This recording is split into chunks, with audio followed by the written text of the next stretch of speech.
جوانی که در وقت زنا وفات کرده بود. السلام علیکم تماشاگران عزیز و هواداران شبکه کاروان عمر.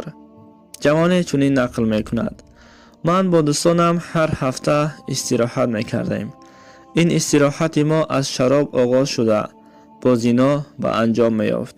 من با دوستانم هر وقت همین تر بودم. روزی از روزها پسر عمکم با ما همراه شد.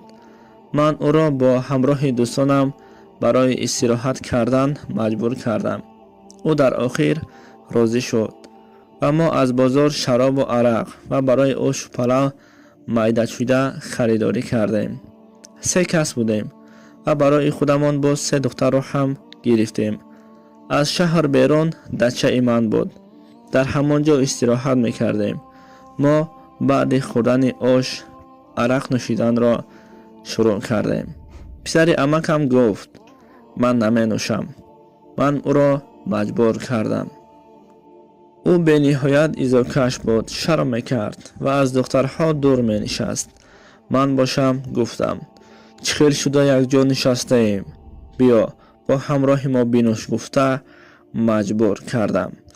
او هم در آخر راضی شده عرق را نوشید. بعد از چند باز نوشیدیم، رقص و بازی کردیم و با دخترها به خانه های خودمان جدا شدیم. نیمه شب بود. یک صدای بلند را شنیدم. از خوابم بیدار شدم که دختری که در برم بود گفت به او خانه درآیید. صدا از او خانه برآمده ایستاده است. در آمده بینم که از دهان بچه عمکم خطوف می برآمد. من باشم از ترس شاخ شدم. یاری تجلی را جیغ زدم. یاری تجلی آمد دید و گفتند که این جوان الکی مرده است. ما از او دختر چی شده اش را پرسیدیم.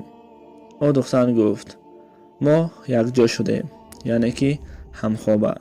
او گفت به من هوا نرسیده شده است و به همین حالت افتاد. بعد از گذشتن چند وقت فهمیدیم که بچه عمکم کسل دل داشته است. از سبب بسیار نوشیدن دلش برداشت نکرده است میگوید.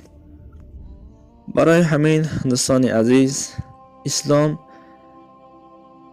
دین ما و شما از مجلسی که در آنجا عرق هست دور بودن را باید از عرق نوشیدن دور باشیم و از زنا کردن دور جیم. السلام علیکم و رحمت الله و برکاته.